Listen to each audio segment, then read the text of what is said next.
کمرے میں مدھم روشنی پھیلی ہوئی تھی۔ گلاب اور موتیوں کی خوشبو فضا میں بکھری تھی، مگر مسکان کو یوں لگ رہا تھا جیسے یہ سب اس کے لیے زہر بن چکا ہو۔ اس کا دل کسی ناگہانی آفت کے خوف سے بری طرح دھڑک رہا تھا۔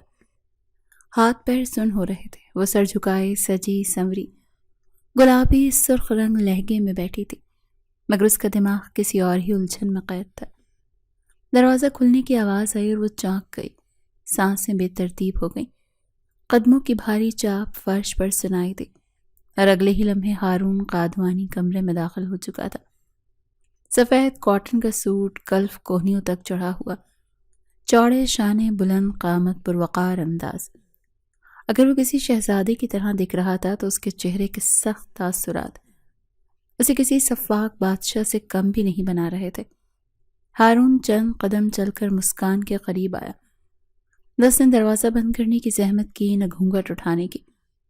اس کے سامنے کھڑا ہاتھ باندھے کڑے تیوروں کے ساتھ اسے گھورتا رہا۔ مسکان نے نظریں اٹھانے کی ہمت نہیں کی، وہ بہت زیادہ خوفزدہ تھی۔ تو یہ ہے وہ بدنصیب رات جسے میرے نصیب میں لکھ دیا گیا۔ ہارون کی آواز میں زہر گھولا تھا۔ مسکان، تم نے شاید خواب دیکھے ہوں گے کہ آج کی رات تمہاری زندگی کا سب سے حسین خواب بنے گی، لیکن افسوس میں تمہاری امیدیں پوری کرنے نہیں آیا۔ مسکان کا دل دھڑک کر رہ گیا۔ وہ کچھ بولنا چاہتی تھی، مگر زبان جیسے تالو سے جا چپکی تھی۔ جانتی ہو نا تم کون ہو؟ ہارون نے مزید زہر اگلا۔ میری سوتیلی ماں کی لاوارث بھانجی، جسے وہ میرے گلے میں زبردستی ڈال گئی۔ مسکان نے بمشکل اپنے ہاتھوں کی لرزش کو قابو کیا۔ تم شاید سوچ رہی ہو کہ میں تمہیں دل سے اپنا لوں گا۔ تم جیسی کمزور اور بے سہارا لڑکی کے لیے کسی معجزے کی امید رکھنا بے وقوفی نہیں تو اور کیا ہے۔ وہ زہریلے لہجے میں ہنسا۔ میں تمہیں ایک لمحے کے لیے بھی برداشت نہیں کر سکتا۔ وہ جان کر اس کو یہ باور کروانا چاہتا تھا تاکہ اس کو اس بات کا علم ہو سکے کہ وہ کتنی بے معنی ہے اس کے لیے۔ مسکان کا دل چاہا کہ اٹھ کر بھاگ جائے، مگر پاؤں جیسے زمین نے جکڑ لیے تھے۔ ہارون نے آگے بڑھ کر اس کے قریب جھک کر سرگوشی کی۔ یاد رکھنا، آج کی رات تم میرے بستر کی زینت بنو گی، لیکن کل میں تمہیں اسی حال میں تڑپتا ہوا چھوڑ کر چلا جاؤں گا، کیونکہ میں کسی زبردستی تھوپی گئی لڑکی کو اپنی زندگی کا حصہ بنانے کا ارادہ نہیں رکھتا۔ مسکان کے آنسو اس کی پلکوں پر آ ٹھہرے۔ اس کا وجود کپ کپا رہا تھا۔ اور ہاں، ہارون نے سیدھا کھڑے ہو کر سرد لہجے میں کہا، یہ مت سمجھنا کہ میں تمہارے ساتھ نرمی برتوں گا۔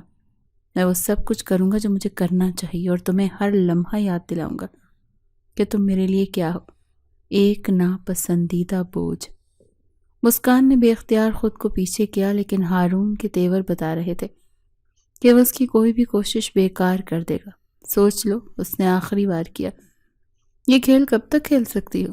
کیونکہ میں یہ شادی صرف ایک رات کے لیے مان چکا ہوں، اور کل صبح میں یہاں نہیں ہوں گا۔ مسکان کی آنکھیں حیرت خوف سے پھیل گئیں۔ وہ دھیرے سے قدم بڑھاتے ہوئے بیڈ پر آ بیٹھا۔ اس کی نظریں جھکی ہوئی مسکان کے چہرے پر جمی تھی، جیسے کسی شکار کو گھورتا ہو۔ ہاتھ آگے کرو۔ اس کی بھاری آواز کمرے میں گونجی۔ مسکان کا دل کانپ کر رہ گیا۔ اس نے سر جھکا کر مزید سکڑنے کی کوشش کی، لیکن اگلے ہی لمحے ہارون نے جھپٹ کر اس کا نازک ہاتھ تھام لیا۔ اس کی گرفت سخت تھی۔ چھوڑ دیں پلیز، مسکان کی کانپتی ہوئی آواز بمشکل نکلی، مگر ہارون کے چہرے پر کوئی اثر نہ ہوا۔ چھوڑ دوں؟ وہ زہریلے انداز میں ہنسا۔ تمہیں لگتا ہے تمہاری درخواست پر میں اپنا حق چھوڑ دوں گا؟ صرف ایک رات تو لینا ہے، اچھے سے دے دو، ثواب ہی ملے گا تمہیں۔ مسکان نے جھٹکے سے اپنا ہاتھ کھینچنے کی کوشش کی، مگر ہارون غصے میں آ کر اس کا گھونگھٹ نوچ کر پھینک چکا تھا۔ وہ حیرت سے چند لمحے ساکت رہ گیا۔ اس کی آنکھیں جیسے کچھ دیر کے لیے کسی زہر میں جکڑی گئیں۔ اس کے سامنے ایک مہتابی چہرہ تھا، بڑی بڑی نم آنکھیں، بھیگی پلکیں، ہلکے سے لرزتے ہوئے لب، اور وہ حسین چہرہ جو بغیر کسی زیور کے بھی دل کو جکڑ لینے کی طاقت رکھتا تھا۔ ہارون کا سخت چہرہ چند لمحوں کے لیے بے تاثر ہوا۔ وہ جیسے اپنی جگہ جمود کا شکار ہو گیا تھا۔ دل کی دھڑکن ایک لمحے کو لڑکھڑا گئی، مگر پھر جیسے کسی جادو کا اثر ٹوٹا ہو، اس نے سختی سے چہرہ موڑ لیا۔ کمرے میں چند ثانیے کے لیے گہری خاموشی چھا گئی، لیکن اگلے ہی لمحے مسکان کی لرزتی ہوئی آواز ابھری، معاف کر دیں پلیز، وہ گھٹی گھٹی آواز میں بولی۔ آنسو اس کے رخسار پر بہنے لگے۔ میں نے کچھ نہیں کیا، میں قصوروار نہیں ہوں، مجھے مت سزا دیں۔ ہارون کی آنکھوں میں پھر وہی وحشت لوٹ آئی۔ معافی؟ وہ تلخ مسکراہٹ کے ساتھ اس کی طرف جھکا۔ کس چیز کی معافی مانگ رہی ہو ہاں؟ مسکان نے خوفزدہ ہو کر پیچھے ہٹنے کی کوشش کی، مگر ہارون نے ایک جھٹکے سے اسے پکڑ کر اپنی گرفت میں لے لیا۔ یہ ڈرامے میرے سامنے مت کرو۔ اس کی آواز کسی زہر میں بجھے خنجر جیسی تھی۔ تمہاری خالہ نے میرے ساتھ جو کیا اس کی قیمت تمہیں چکانی ہوگی، اور وہ قیمت میں آج ہی لوں گا۔ مسکان نے بمشکل چیخنے سے خود کو روکا۔ ہارون کا رویہ ایک سنگدل جلاد جیسا تھا، جیسے کسی رحم کا احساس نہیں ہوتا۔ اس کا ہر لمس مسکان کے لیے ایک تکلیف دہ دھچکا تھا۔ پوری قوت سے اس سے آزاد ہونے کی وہ کوشش کر رہی تھی، مگر اس کی طاقت کے آگے بے بس تھی۔ بس کریں، وہ روتے ہوئے بولی، مگر ہارون پر کوئی اثر نہیں ہوا۔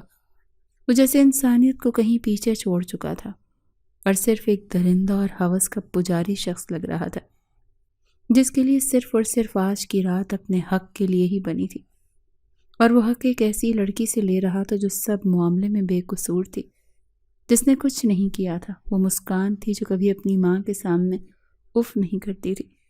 ماں کے مر جانے اور باپ کے چلے جانے کے بعد وہ اپنی خالہ کے گھر آ گئی تھی، اور اسی خالہ نے اس کی شادی اپنے سوتیلے بیٹے سے کروائی تھی، جو صرف اور صرف سخت رویے کے لیے مشہور تھا، اور اس شخص نے وہی کیا تھا جو مسکان نے سوچا تھا۔ پہلی رات میں ہی اسے وہ مسل کر رکھ چکا تھا۔ بے قصور ہوتے ہوئے بھی وہ نفرت کی بھینٹ چڑھ گئی تھی۔ کمرے میں صبح کی ہلکی روشنی اتر رہی تھی، مگر یہ روشنی کسی نرمی یا امید کی علامت نہیں تھی۔ یہ روشنی ایک بربادی کا اعلان کر رہی تھی، ایک ایسی رات کے بعد جو کسی عذاب سے کم نہیں تھی۔ ہارون آئینے کے سامنے کھڑا اپنی سفید شرٹ کی آستینیں چڑھا رہا تھا۔ اس کی بلیک پینٹ بے داغ، بال سلیقے سے سیٹ، چہرہ سخت اور تاثرات بے حس۔ ہاتھ میں پاسپورٹ، ویزا اور ایک سوٹ کیس تھا۔ وہ ہر زاویے سے تیار نظر آ رہا تھا۔ اسے نظر گھما کر بیڈ کی طرف دیکھا جہاں مسکان بے حال پڑی تھی۔ اس کا جسم ناتوانی سے ڈھہ چکا تھا، چہرہ سفید اور آنکھوں کے گرد سیاہ حلقے، ہونٹ خشک اور کانپتے ہوئے۔ ساری رات وہ ایک بے رحم طوفان کے تھپڑوں کا نشانہ بنی تھی۔ اب اس میں اتنی ہمت نہیں تھی کہ آنکھیں کھول سکے۔ وہ مکمل بے ہوش پڑی ہوئی تھی۔ ہارون کے چہرے پر ایک تلخ مسکراہٹ ابھری، جیسے وہ اس منظر سے کوئی خاص تاثر لینے کے موڈ میں ہی نہ ہو۔ وہ بے ہوش ہو گئی۔ اتنی ہی نازک تھی تو میرے راستے میں آئی کیوں؟ وہ زہر خند لہجے میں بولا، اور پھر ایک طنزیہ ہنسی اس کے لبوں پر پھیل گئی۔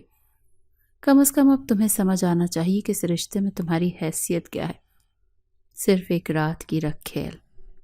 اس نے ایک حقارت بھری نظر اس پر ڈالی اور پھر جیب میں ہاتھ ڈالا اور کچھ نوٹ نکال کر اس کے وجود پر پھینک دیے۔ یہ لو، تمہاری پہلی رات کی قیمت۔ شاید یہی تمہاری حقیقت تھی، ہے اور ہمیشہ رہے گی۔ پیسوں کے نوٹ بستر پر بکھر گئے، کچھ اس کے قریب گرے، کچھ اس کے بکھرے بالوں میں الجھ گئے، مگر وہ بے سود تھی، کوئی رد عمل نہ دیا۔ ہارون نے مزید ایک نظر اس پر ڈالی اور پھر کاندھے جھٹک کر سوٹ کیس اٹھایا اور دروازے کی طرف بڑھا۔ ایک آخری بار رک کر پلٹا۔ جانتی ہو سب سے بڑی غلطی کیا تھی؟ تمہیں ایک لمحے کے لیے بھی سنجیدہ لینا۔ یہ کہتے ہی اس نے ایک جھٹکے سے دروازہ کھولا اور بنا پلٹ کر دیکھے باہر نکل گیا۔ اس کے جوتوں کی آواز دور ہوتی گئی اور پھر مکمل خاموشی چھا گئی۔ مسکان وہیں پڑی رہی، بے جان، بے حس، آنکھیں بند، جیسے زندگی اور موت کے درمیان کسی سرحد پر کھڑی ہو۔ بستر پر بکھری چادر اس کی بے بسی کی گواہ تھی، اور وہ کرنسی کے بے جان نوٹ اس کی بے وقتی کا ثبوت۔ باہر گاڑی کا دروازہ بند ہونے کی آواز آئی، پھر انجن سٹارٹ ہونے کی گونج، اور اگلے ہی لمحے ہارون قادوانی لندن کے لیے روانہ ہو چکا تھا، اپنی نئی زندگی کی طرف۔ اور مسکان، وہ پیچھے ایک اجڑی ہوئی، بکھری ہوئی اور مکمل طور پر ٹوٹ چکی تھی۔ 2 مہینے بعد کمرے میں ہلکی ہلکی روشنی پھیلی ہوئی تھی، مگر اندر بیٹھی مسکان کے لیے یہ روشنی بے معنی تھی۔ وہ کھڑکی کے پاس بیٹھے ہوئے کسی بت کی مانند گم سم نظر آ رہی تھی۔ آنکھیں خلا میں جمی ہوئی تھیں، چہرے پر پس مردگی اور وجود جیسے کسی نامعلوم بوجھ تلے دب چکا تھا۔ 2 مہینے بیت چکے تھے مگر اس کی حالت جوں کی توں تھی، بلکہ شاید پہلے سے بھی بدتر۔ اچانک اس کی آنکھوں کے سامنے وہ رات کسی خون آشام منظر کی طرح زندہ ہونے لگی۔ وہ دروازہ کھلنے کی آواز، وہ بے رحم آنکھیں، وہ زہریلے الفاظ اور پھر وہ وحشیانہ لمحات جب اس کی عزت کو تار تار کر دیا گیا، جب وہ تڑپتی رہی، روتی رہی، مگر ہارون نے ایک پل کے لیے بھی رحم نہ کھایا۔ اس کے دل کی دھڑکن تیز ہونے لگی، سانس اکھڑنے لگی، پسینے کی بوندیں ماتھے پر نمودار ہوئیں، اور پھر وہ لمحہ جب وہ جاگی تھی تو اسپتال کے سفید بستر پر پڑی تھی۔ اس کے جسم میں ہر جگہ درد تھا، آنکھیں سوجی ہوئی تھیں اور ذہن ایک دھند میں گم تھا۔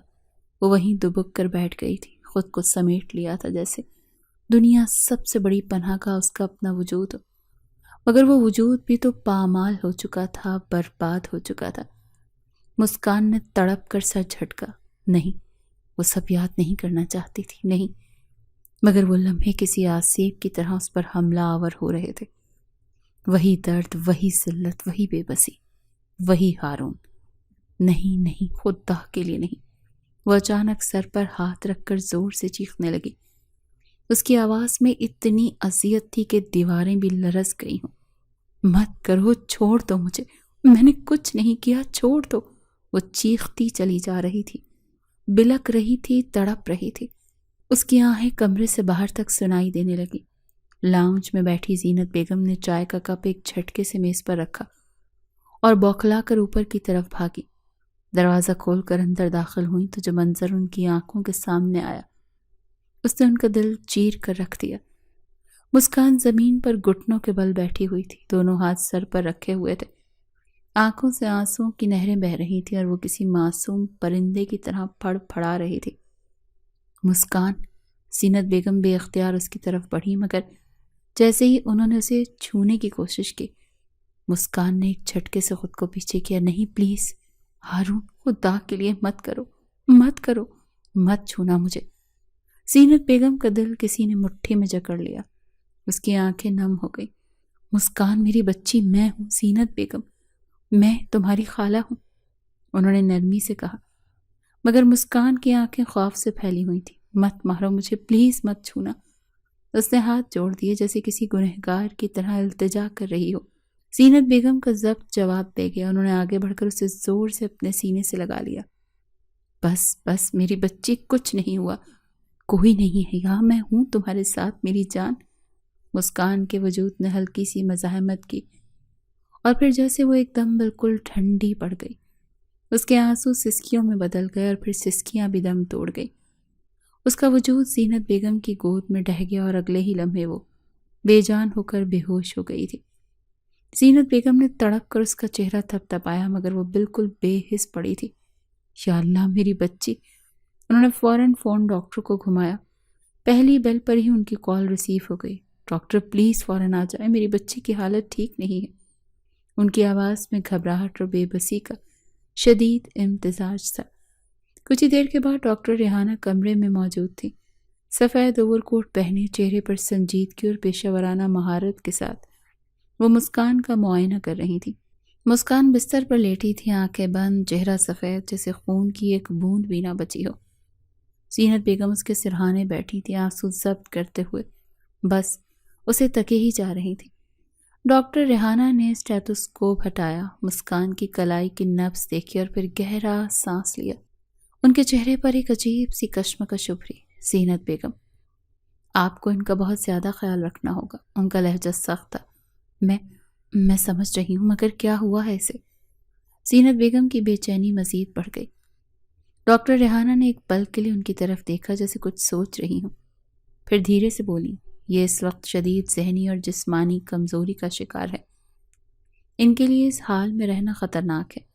انہیں وقت پر کھانے کی ضرورت ہے، آرام کی ضرورت ہے اور سب سے بڑھ کر ذہنی سکون کی ضرورت ہے۔ لیکن یہ اتنی کمزور کیوں ہو گئی ہے؟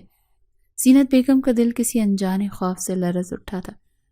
ڈاکٹر ریحانہ نے ایک لمحے کی خاموشی اختیار کی، جیسے وہ الفاظ کا چناؤ کر رہی ہوں، اور پھر گہری سانس خارج کی اور دھیرے سے بولی، کیونکہ یہ امید سے ہے زینت بیگم۔ کمرے میں مکمل خاموشی چھا گئی۔ زینت بیگم کا دل جیسے سینے میں دھڑکنا بھول گیا ہو۔ کیا؟ ان کے لب لرزے۔ یہ سچ کہہ رہی ہیں آپ؟ ڈاکٹر ریحانہ نے اس بات میں سر ہلایا۔ جی، اور ان کی حالت اس وقت بہت نازک ہے۔ اگر یہ ایسے ہی چلتا رہا تو بچہ شاید نہ بچ سکے۔ زینت بیگم کو لگا جیسے زمین ان کے قدموں کے نیچے سے کھسک گئی ہو۔ آپ کو ہر قیمت پر ان کا خیال رکھنا ہوگا۔ کھانے پینے کا خاص دھیان رکھیں، ان پر کوئی دباؤ نہ ڈالیں، ورنہ ان کے لیے بہت زیادہ خطرناک ہو سکتا ہے۔ یہ کہہ کر ڈاکٹر ریحانہ نے کچھ اور ضروری ہدایات دی، پھر مسکان پر ایک ہمدردانہ نظر ڈال کر وہاں سے چلی گئی۔ زینت بیگم نے کانپتے ہاتھوں سے اس کے ماتھے پر ہاتھ رکھا اور ان کی آنکھوں میں شدید ندامت اتر آئی۔ مسکان، ان کی آواز سرگوشی جیسی تھی، میری بچی، تم میری سزاؤں کی بھینٹ چڑھ گئی ہو۔ ان کی آنکھوں کے سامنے اپنا ماضی گھوم گیا، وہی بچپن، وہی وقت جب انہوں نے ہارون کے ساتھ ظلم کیا تھا، جب انہوں نے ایک معصوم کو صرف اپنے غصے، اپنی نفرت اور اپنی انا کی بھینٹ چڑھا دیا تھا۔ میں نے ایک معصوم بچے کی زندگی تباہ کی تھی، اسے بے بنیاد مارا، اسے تانے دیے، اس کا دل زخمی کیا، اور آج میرا اپنا خون اسی اذیت میں پڑا ہے۔ ان کی آنکھوں سے آنسو ٹپکنے لگے۔ کیا یہی میری گناہوں کی سزا ہے؟ وہ ٹھنڈی سانس لے کر مسکان کی پیشانی چومنے لگی، جیسے اپنی ہر خطا کا کفارہ ادا کر رہی ہوں۔ میں نے ہارون کے ساتھ جو کیا شاید اسی کا بدلہ ہے کہ تم بھی اس بربادی کی راہ پر کھڑی ہو۔ انہوں نے ضبط سے آنکھیں میچی تھیں اور دو آنسو ٹوٹ کر ان کے گال پر لڑک گئے تھے۔ وقت دھیرے دھیرے گزرتا جا رہا تھا۔ زینت بیگم کے لیے اس کو سنبھالنا بہت مشکل ہو گیا تھا۔ جب اس کو اس بات کا علم ہوا کہ وہ ماں بننے والی ہے تب وہ خوب روئی۔ اس نے خود کو تکلیف پہنچانے کی اور اس بچے کو ختم کر دینے کی بہت کوشش کی، مگر ناکام رہی۔ وقت اور تیزی سے گزرتا چلا گیا اور اب 7 ماہ کا عرصہ بیت گیا۔ ہسپتال کا کمرہ خاموش تھا، مگر اس خاموشی میں ایک عجیب سی اداسی گھلی ہوئی تھی۔ نرم سفید روشنی پورے کمرے میں پھیلی ہوئی تھی اور بستر پر لیٹی مسکان گہری نیند میں تھی۔ اس کا چہرہ زردی مائل تھا، آنکھوں کے نیچے گہرے سائے تھے اور وہ بے حد کمزور لگ رہی تھی، جیسے مہینوں کی تکلیف اور تھکن نے اس کے وجود کو نچوڑ کر رکھ دیا ہو۔ اس کے پہلو میں ایک ننھا سا وجود سفید کپڑوں میں لپٹا ہوا بے خبر سو رہا تھا۔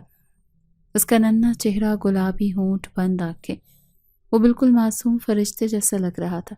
ہارون کا خون، وہی ہارون جو اسے برباد کر کے چلا گیا اور پلٹ کر کبھی خبر تک نہ لی۔ زینت بیگم ایک طرف کھڑی تھی، ان کی آنکھوں میں آنسو بھرے ہوئے تھے۔ وہ کئی لمحے تک بس اس ننھے وجود کو دیکھتی رہی، پھر آہستہ سے سلیمان صاحب کی طرف دیکھنے لگیں جو بظاہر مضبوط نظر آ رہے تھے، مگر ان کے چہرے کی جھریاں ان کے دل کی شکستگی بیان کر رہی تھی۔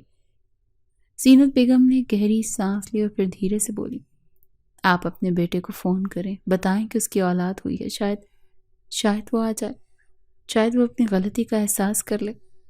سلیمان صاحب نے ایک تلخ مسکراہٹ کے ساتھ سر جھکایا، جیسے ان الفاظ میں امید کی کوئی رمق نہ ہو۔ انہوں نے جیب سے اپنا فون نکالا، مگر اسکرین پر نظریں جماتے ہی ایک تھکن بھری سانس لی اور فون کو واپس بند کر دیا۔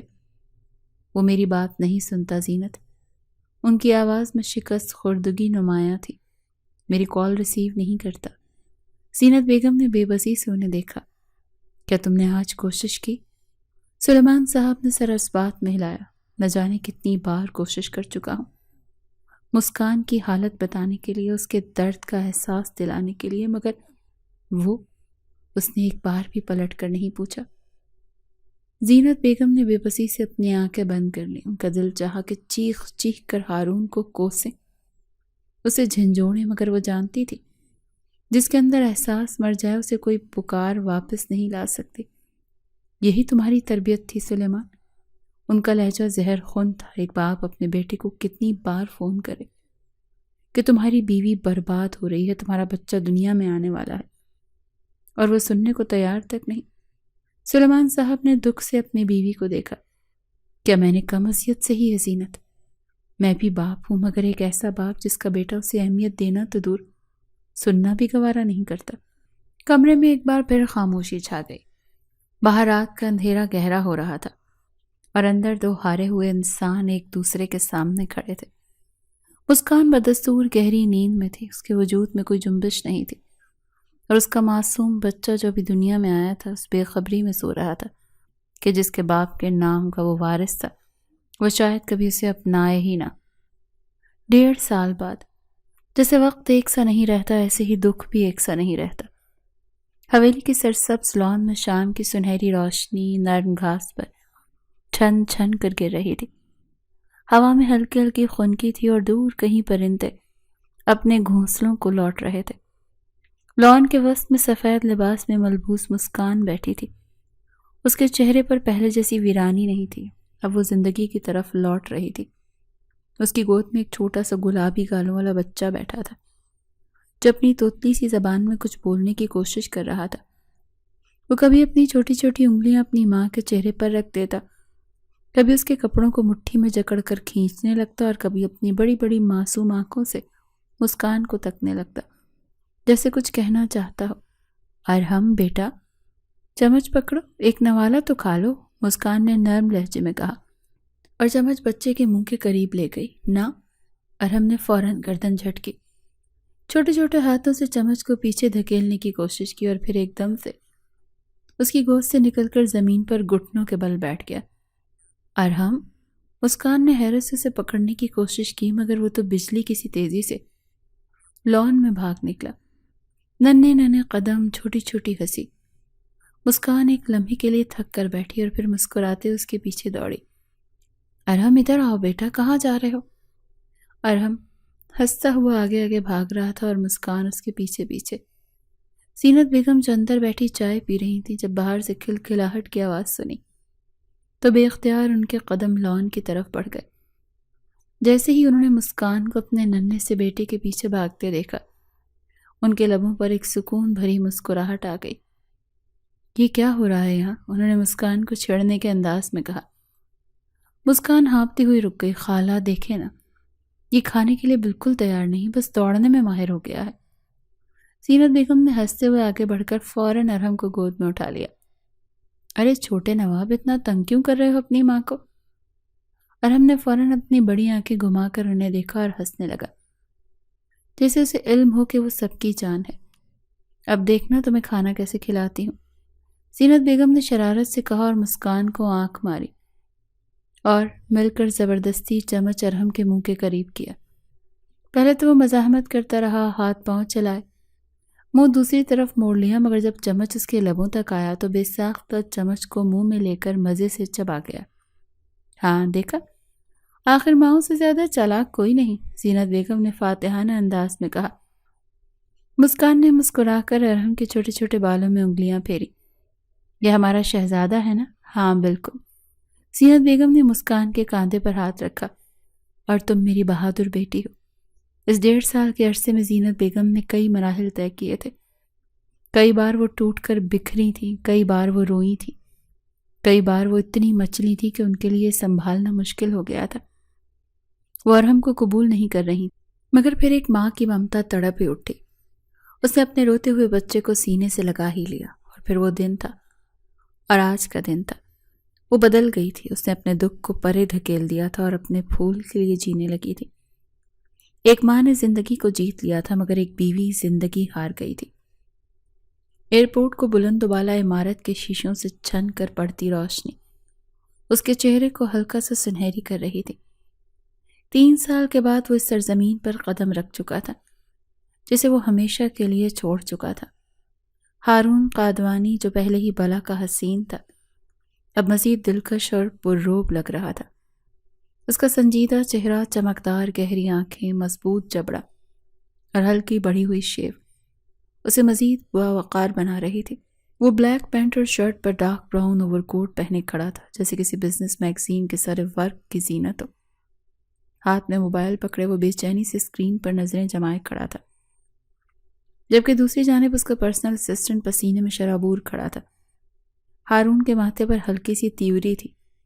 صبر کا دامن وہ پہلے ہی چھوڑ چکا تھا۔ یہ بکنگ کینسل کس نے کی؟ اس نے سخت لہجے میں پوچھا۔ اسسٹنٹ نے خشک ہونٹوں پر زبان پھیری اور نظریں چراتے ہوئے بولا، سر یہ سلیمان صاحب نے۔ کیا؟ ہارون کے چہرے کے زاویے مزید سخت ہوئے، انگلیاں مٹھی میں بند ہونے لگی۔ جی سر، ان کے خاص حکم پر۔ اسسٹنٹ ہچکچایا۔ ہارون نے غصے سے موبائل بند کیا، جیب میں ہاتھ ڈال کر کار کی چابی ٹٹولی، مگر یاد آئے کہ یہاں اس کی ذاتی گاڑی موجود نہیں تھی۔ 3 سال میں اس نے ایک بار بھی پیچھے مڑ کر نہیں دیکھا تھا، ایک بار بھی سرزمین سے جڑنے کی کوشش نہیں کی تھی جہاں وہ پلا بڑا تھا، جہاں اس کا بچپن، اس کا خاندان تھا۔ وہ سخت تیور لیے باہر نکلا، ایئرپورٹ کے باہر آتے ہی ہلکی ٹھنڈک نے اس کا استقبال کیا، مگر اس کے اندر تو جیسے آگ لگی ہوئی تھی۔ سڑک پر کھڑی ٹیکسیوں کو نظروں سے جانچا اور پھر ایک کو ہاتھ دے کر روکا۔ ڈرائیور نے جلدی سے گاڑی روکی۔ جی صاحب، کہاں جانا ہے؟ قادوانی حویلی۔ ڈرائیور نے حیرت سے ایک لمحے کو ہارون کو دیکھا، جیسے پہچاننے کی کوشش کر رہا ہو، مگر پھر سر جھکا کر دروازہ کھول دیا۔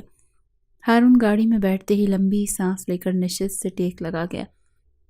3 سال میں وہ پہلے سے زیادہ پرروب، زیادہ مغرور اور زیادہ سخت دل کا ہو چکا تھا۔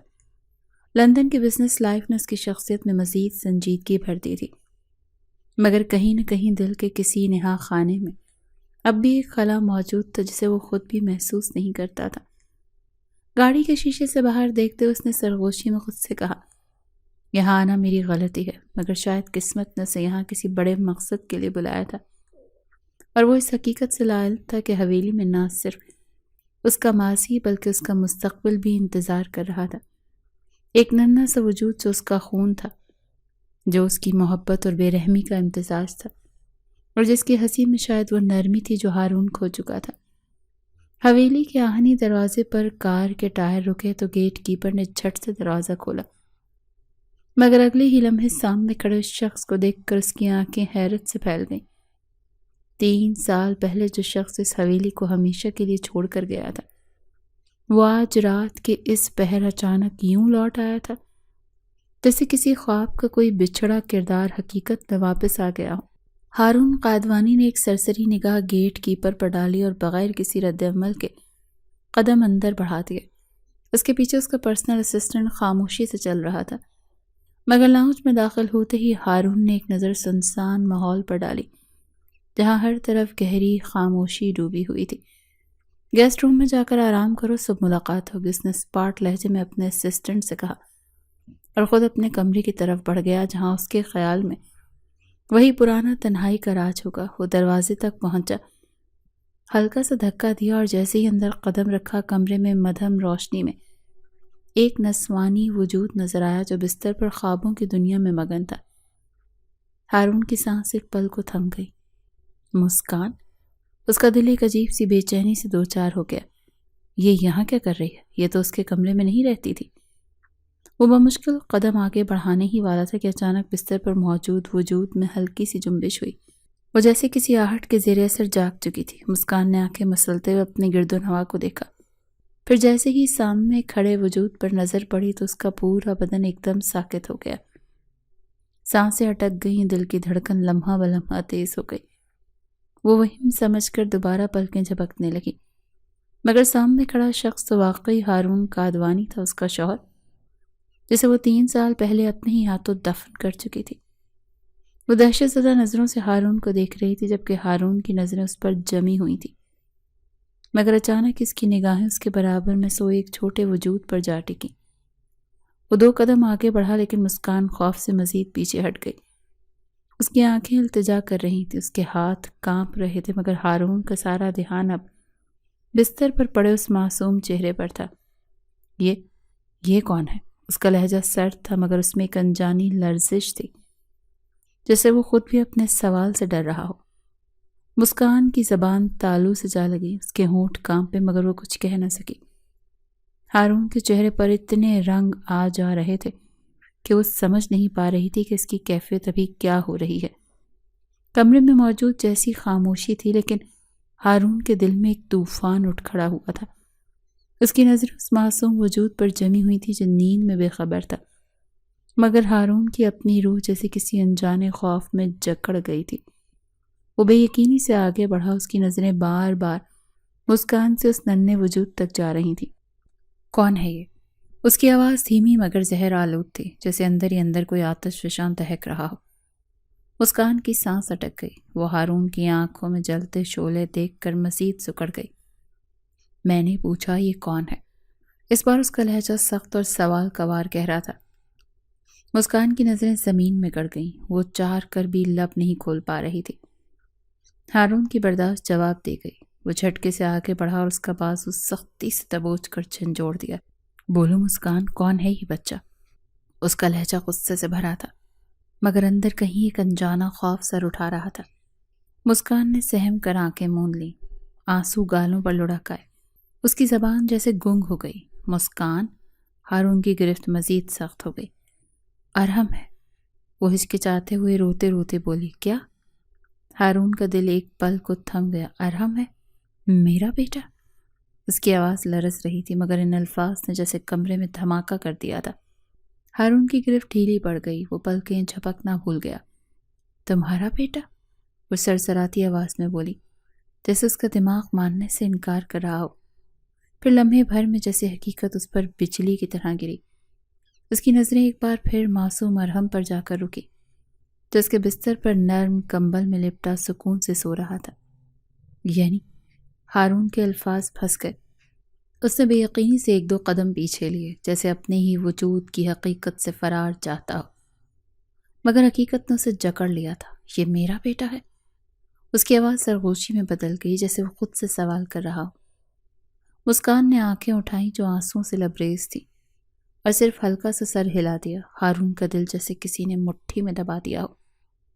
وہ ارحم کے چہرے کو غور سے دیکھنے لگا، اس کی چھوٹی چھوٹی بند مٹھیوں کو، اس کی ہلکی سی اٹھتی گرتی سانسوں کو۔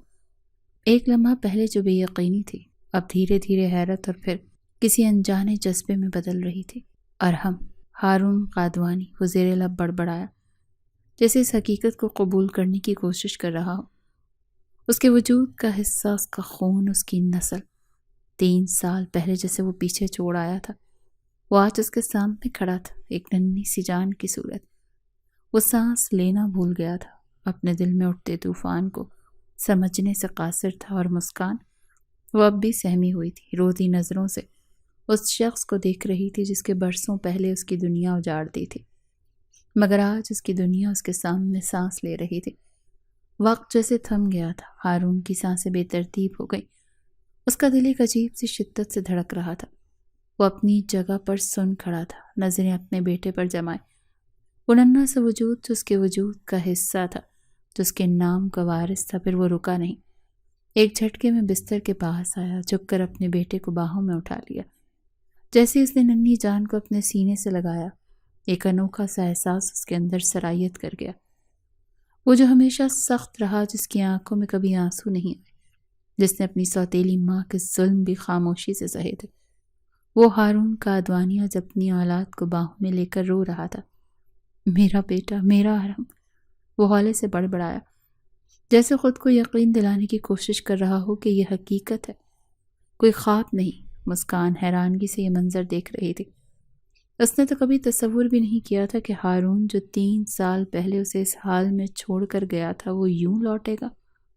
وہ تو سمجھتی تھی کہ اگر وہ کبھی واپس آیا تو شاید اس بچے کو اپنا نام دینے سے بھی انکار کر دے گا، مگر یہاں تو معاملہ ہی الٹ تھا۔ وہ تو جیسے پل بھر میں اس ننھے سے وجود میں سب کچھ ہار چکا تھا، اپنی سختی، اپنی ضد، اپنی بے حسی، سب کچھ۔ ارحم، وہ ایک بار پھر بے یقینی سے سرگوشی میں بولا، اور بچے کو مزید اپنی باہوں میں بھینچ لیا۔ ننھا ارحم جاگ چکا تھا اور ہارون کے مضبوط بازو میں آتے ہی اونچی آواز میں رونے لگا۔ اس کی چھوٹی چھوٹی مٹھیاں ہوا میں بے ترتیب ہل رہی تھیں، اس کی آنکھوں میں بے چینی تھی، شاید وہ اس اجنبی وجود کو پہچان نہیں پایا تھا جو آج پہلی بار اسے اپنی باہوں میں لے رہا تھا۔ میرے بیٹے، میں ہوں تمہارا بابا، ہارون نے کانپتی آواز میں کہا، اور بچے کے بالوں میں ہاتھ پھیرنے لگا۔ مسکان کے آنسو رخساروں پر پھیلے تھے، وہ بے یقینی سے یہ سب دیکھ رہی تھی۔ دل میں ایک عجیب سی کیفیت تھی، 3 سال سے جو شخص بے خبر تھا، وہ آج اپنی اولاد کے لیے اس قدر نرم کیسے ہو سکتا تھا؟ ہارون نے ہولے سے بچے کو جھولا، مگر وہ مسلسل روئے جا رہا تھا۔ شاید اس کے لیے یہ لمس نیا تھا، یہ خوشبو، یہ بازو، یہ لمس، وہ سب کچھ اس نے کبھی محسوس نہیں کیا تھا۔ میرا بیٹا، ہارون کی آواز لرز گئی اور اس کی آنکھوں میں ایک بار پھر آنسو چمکنے لگے۔ وہ آنکھیں جو ہمیشہ پتھر رہی تھیں، آج ایک ننھے سے وجود کے لیے پگھل چکی تھیں۔ ہارون نے آہستہ آہستہ اسے مسکان کی گود میں ڈال دیا، جیسے وہ کوئی نازک چیز ہو جسے ذرا سی سختی سے پکڑنے پر ٹوٹ جانے کا خدشہ ہو۔ مسکان نے فوراً ارحم کو تھاما، اس کے چھوٹے سے جسم کو اپنی باہوں میں سمیٹا اور زیر لب کچھ پڑھ کر اس پر پھونکنے لگا۔ ہارون نے سانس روکے یہ منظر دیکھا، جیسے وہ کوئی عجوبہ دیکھ رہا ہو۔ اس کے آنسو رخساروں پر خاموشی سے بہہ رہے تھے، دل جیسے کسی اندیکھے بوجھ تلے دب رہا تھا۔ اسے لگ رہا تھا جیسے اس کا سب کچھ ختم ہو چکا ہو، جیسے وہ ایک بہت بڑی جنگ ہار چکا ہو۔ ارحم مسکان کے لمس اور آہستہ آہستہ جھولنے سے پرسکون ہوتا جا رہا تھا۔ اس کی آنکھیں نیند کے زیر اثر بند ہونے لگی تھی، ننھے سے ہونٹ ہلکے سے کھل گئے، سانسیں مدھم ہونے لگی۔ وہ ایک بار پھر نیند کی وادیوں میں جا چکا تھا، ماں کے لمس کے تحفظ میں۔ ہارون نے گہری سانس لی اور پھر جیسے کوئی شدید بے چینی اس کے اندر جاگ اٹھی۔ ایک جھٹکے سے اس نے مسکان کا ہاتھ تھام لیا۔ مسکان نے چونک کر اس کی جانب دیکھا، اس کی آنکھوں میں ایک انجانی گھبراہٹ تھی۔ مجھے کیوں نہیں بتایا؟ ہارون کی آواز سرگوشی جیسی تھی، مگر اس میں شدید تپش تھی۔ کیوں نہیں بتایا کہ تم حاملہ تھی؟ کیوں نہیں بتایا کہ میری اولاد اس دنیا میں آ چکی ہے اور اب اتنا بڑا ہو چکا ہے؟ مسکان کا رنگ یکدم سفید پڑ گیا، وہ بے اختیار اپنے ہاتھ کھینچنا چاہتی تھی، مگر ہارون کی گرفت سخت تھی۔ ہم نے کوشش کی تھی، اس کی کانپتی آواز نکلی۔ خالہ نے کئی بار فون کیا، سلیمان خالو نے بھی، مگر آپ نے کبھی فون ریسیو نہیں کیا، کبھی میسیجز کا جواب نہیں دیا۔ ہارون نے بے یقینی سے اسے دیکھا، جیسے وہ کہہ رہی ہو کہ سورج مغرب سے نکل آیا ہے۔ جھوٹ مت بولو مسکان۔ اس کے لہجے میں ایک بار پھر وہی سردی اتر آئی تھی جو 3 سال پہلے اس کی پہچان بن چکی تھی۔ مسکان کا دل ایک پل کے لیے رک سا گیا۔ وہ وہی ہارون تھا جو 3 سال پہلے اسے رون کر چلا گیا تھا، وہی سختی، وہی بے رحمی اور وہی بے اعتبار۔ میں جھوٹ نہیں بول رہی، مسکان کی آواز کانپ رہی تھی، مگر اس بار وہ ہار نہیں ماننے والی تھی۔ ہم نے کوشش کی تھی، مگر آپ نے ہمیں کبھی موقع ہی نہیں دیا۔ اگر ہمیں جھوٹ بولنا ہوتا تو آپ کے والد کیوں بار بار آپ سے رابطہ کرنے کی کوشش کرتے؟ کیوں وہ ہر بار آپ کو میسج بھیجتے؟ آپ نے خود سے کچھ نظر انداز کیا اور آپ مجھ پر الزام لگا رہے ہیں۔ ہارون کا دل ایک لمحے کے لیے ڈگمگایا۔ کیا واقعی اس نے خود سب کچھ نظر انداز کیا؟ کیا واقعی وہ اتنا اندھا ہو گیا تھا کہ اسے احساس ہی نہ ہوا کہ پیچھے کچھ بہت بڑا ہو چکا ہے؟ اور اگر میں خود نہ ہوتا تو کیا تم ساری زندگی مجھے میرے بیٹے کے بارے میں نہ بتاتی؟ وہ تلخی سے بولا۔ مسکان نے ایک پل کے لیے اپنے بازو میں سوتے ارحم کو دیکھا۔ اس کا دل مچل کر رہ گیا۔ اگر آپ واقعی ہمیں جاننے کی خواہش رکھتے تو آپ خود پلٹ کر آتے ہارون۔ میں نے کسی کے راستے میں دیوار نہیں بنائی تھی، دیوار تو آپ نے کھڑی کی تھی۔ وہ جب بولنے پر آئی تو خاموش نہیں ہوئی تھی۔ وہ جانتی تھی کہ اس میں اتنی ہمت نہیں کہ وہ ہارون کا مقابلہ کر سکے، مگر شاید وہ اب حالات سے لڑتے لڑتے تھک چکی تھی، اسی لیے اب وہ بے بس ہو کر بول پڑی تھی۔ ہارون گہری سانس لے کر رہ گیا۔ وہ کچھ کہنا چاہتا تھا، مگر اس لمحے الفاظ اس کا ساتھ چھوڑ گئے تھے۔ اس نے گہری نگاہ اپنے بیٹے پر ڈالی اور پھر کچھ سوچ کر وہ کمرے سے ہی نکلتا چلا گیا۔ حویلی کی صبح ہمیشہ کی طرح خاموش تھی۔ پرندوں کی چہچہاہٹ، ہلکی ہوا میں جھولتے درخت اور باورچی خانے سے آتی چائے کی خوشبو۔ ڈائننگ ٹیبل پر زینت بیگم اور سلیمان صاحب خاموشی سے ناشتہ کر رہے تھے۔ ان کے چہروں پر معمول کی تھکن اور گزرتے وقت کی لکیریں واضح تھیں۔ اچانک دروازے کی طرف سے آہٹ ہوئی۔ دونوں نے ایک ساتھ نظر اٹھا کر دیکھا اور جیسے ہی نگاہ سامنے کی منظر پر پڑی تو ان کے بدن میں سنسنی سی دوڑ گئی۔ ہارون کادوانی سفید شلوار قمیص میں ملبوس ایک بے حد جاذب نظر مرد کی طرح اندر داخل ہو رہا تھا۔ 3 سال میں وہ اور زیادہ روبدار اور زیادہ وجیح ہو چکا تھا۔ اس کے چہرے پر سختی کے بجائے گہرا سکون اور اطمینان تھا، جیسے وہ یہاں کسی جنگ کے لیے نہیں بلکہ اپنے حق کو وصولنے کے لیے آیا ہو۔ وہ بغیر کسی کو سلام کیے کرسی کھینچ کر بیٹھ گیا اور اپنی پلیٹ میں ناشتہ نکالنے لگا۔ نرمی سے پراٹھے کی ایک بوٹی توڑ کر منہ میں ڈالی اور چائے کا کپ لبوں سے لگایا، جیسے ہی اس کا روز کا معمول ہو۔ زینت بیگم اور سلیمان صاحب دم بخود اسے دیکھ رہے تھے، جیسے ان کے جسم سے ساری جان نکل گئی ہو۔ تم واقعی آ چکے ہو؟ سلیمان صاحب کی آواز کھوکھلی تھی، جیسے وہ یقین نہ کر پا رہے ہوں کہ یہ وہی ہارون ہے جو 3 سال پہلے پلٹ کر دیکھنے تک کا روادار نہ تھا۔ ہارون نے بے نیازی سے چائے کا گھونٹ بھرا اور سہولت سے بولا، آ بھی چکا ہوں اور جا بھی رہا ہوں اپنی بیوی اور بیٹے کو لے کر۔ یہ سننا تھا کہ زینت بیگم کے چہرے کا رنگ سرخ ہو گیا۔ وہ فوراً سیدھی ہو کر بیٹھ گئی۔ ان کی آنکھوں میں شدید غصہ تھا۔ کوئی ضرورت نہیں، وہ تلخی سے بولی۔ جب 3 سال تم نے مڑ کر نہیں دیکھا تو اب میری بھانجی کی طرف دیکھنے کی بھی ضرورت نہیں۔ طلاق دو اور ہمارا پیچھا چھوڑ دو۔ ہارون کا ہاتھ چائے کے کپ پر رکا اور اگلے ہی لمحے پورے ڈائننگ ٹیبل پر زوردار آواز کے ساتھ پلٹ چکی تھی۔ چائے کے برتن زمین پر گرے تھے، پلیٹیں ٹوٹی اور ناشتے کی اشیاء چاروں طرف بکھر گئی۔ زینت بیگم خوف سے اپنی جگہ پر جم گئی اور ان کی سانسیں اٹک گئیں اور آنکھوں میں بے پناہ دہشت تھی۔ میں وہ 6 سال کا ہارون نہیں ہوں جو تمہاری مار اور تمہاری دھاڑ سے ڈر جائے گا۔ اس کی آواز اتنی زوردار تھی کہ پورے قادوانی حویلی لرز اٹھی۔ میں وہ ہارون ہوں جو اب 28 سال کا ہو چکا ہے، جو تمہیں پل بھر میں مسل کر رکھ دے گا۔ زینت بیگم کے ہاتھ کانپنے لگے، ان کے لب ہلکی سی تھر تھراہٹ کے ساتھ کھلے، مگر کوئی لفظ نہ نکل سکا۔ سلیمان صاحب نے فوراً آگے بڑھ کر ہارون کا بازو تھامنا چاہا۔ ہارون، یہ کیا بدتمیزی ہے؟ ہارون نے ایک جھٹکے میں اپنا بازو چھڑوایا اور سخت نظروں سے انہیں دیکھا۔ بدتمیزی؟ اس کی آواز زہر آلود تھی۔ بدتمیزی تو تب ہوتی جب میں چپ چاپ تمہاری بات مان لیتا، اپنی بیوی اور بیٹے کو چھوڑ کر چلا جاتا۔ تمہیں لگتا ہے میں تمہاری فرمائشوں پر چلوں گا؟ سلیمان صاحب نے بے بسی سے زینت بیگم کی طرف دیکھا جو اب تک ساکت بیٹھی تھی۔ ان کا چہرہ ہارون کے غصے کے سامنے فک ہو چکا تھا۔ اب جو ہوگا میرے طریقے سے ہوگا۔ ہارون کی آواز کم مگر گونجدار تھی۔ میں اپنی بیوی کو طلاق نہیں دوں گا اور نہ ہی کسی کے کہنے پر اسے چھوڑوں گا۔ یہ کہہ کر وہ ایک نظر کانپتی زینت بیگم پر ڈال کر لمبے لمبے ڈگ بھرتا وہاں سے نکل گیا۔ پیچھے صرف سلیمان صاحب کی گہری سانسیں اور زینت بیگم کی بے حسی ہی بچی تھی۔ اور پھر وہی ہوا تھا جو اس نے کہا تھا۔ اپنے پرسنل اسسٹنٹ سے محض 15 دن کے اندر اندر تمام معاملات طے کر لیے تھے۔ اپنی بیوی بچے کا پاسپورٹ ویزا سب لگایا تھا اور انہیں لے کر لندن کی طرف روانہ ہو گیا۔ مسکان نے خوب احتجاج کیا، وہ خوب روئی۔ اس نے منع کر دیا تھا کہ وہ نہیں جائے گی۔ جب اسے 3 سال پہلے چھوڑ دیا تھا تو اب لوٹ کر وہ شخص کیوں آیا اور اب کیوں حق جما رہا ہے، کس بات کی دھونس جما رہا ہے؟ مگر وہ ہارون تھا جس نے نہ پہلے کبھی کسی کی سنی تھی اور نہ اب اس کی سنی تھی۔ وہ جب لندن کے فلیٹ میں داخل ہوئے تو پورا فلیٹ سناٹے کی زد میں تھا۔ مسکان چھوٹے سے ارحم کو سنبھالنے میں ہلکان ہو رہی تھی جو اس کی گود سے نکلنے کے لیے مچل اٹھا۔ اس نے بنا کچھ بھی سوچے سمجھے اپنے بیٹے کو گود میں لے لیا۔ وہ انجانا لمس محسوس کر کے ایک بار پھر بلکنے لگا تو وہ اس کو سخت گھوری سے نواز کر بولا تھا، تمہاری ماں نے کبھی مجھے اتنا پریشان نہیں کیا جتنا تم کر رہے ہو۔ باپ ہوں تمہارا۔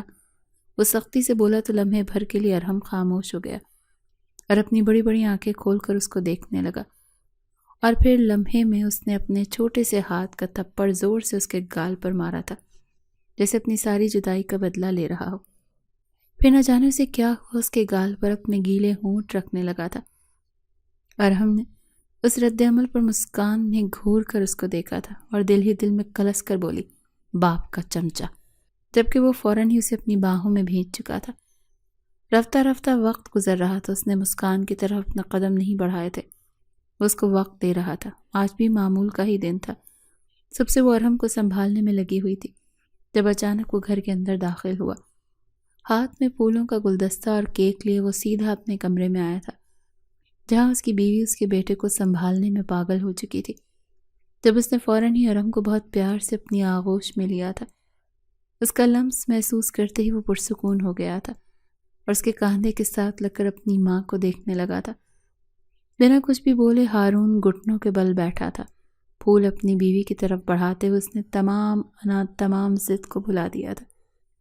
ماضی کو کسی گہرے خواب کے زیر اثر بھول کر اس نے وہ پھول اس کے قدموں میں رکھے تھے اور بھیگے لہجے میں بولا تھا، میں جانتا ہوں میں معافی کے قابل نہیں ہوں، ایک معافی کا لفظ تمہیں کبھی میری طرف مائل بھی نہیں کر سکتا، مگر میں اپنے بچے کے لیے اس رشتے کو ایک موقع دینا چاہتا ہوں، تمہارے سنگ زندگی گزارنا چاہتا ہوں، میں دوسرا بچہ بھی چاہتا ہوں۔ وہ یکدم بول پڑا تھا جبکہ مسکان اس کی بات سے سرخ پڑ گئی تھی۔ کہنے کو اس نے بہت سے شکوے اس سے کرنے تھے مگر اس کے لب خاموش ہو گئے تھے۔ اس کی نظر اپنے بیٹے پر گئی جو اپنے باپ کے کاندھے سے لگا اب گہری نیند سو چکا تھا۔ یہی ایک موقع تھا جب مسکان ہار گئی تھی۔ بے شک اس نے 3 سال بہت اذیت میں گزارے تھے، مگر وہ اپنے 1.5 سال کے بچے کے لیے سب بھول گئی تھی۔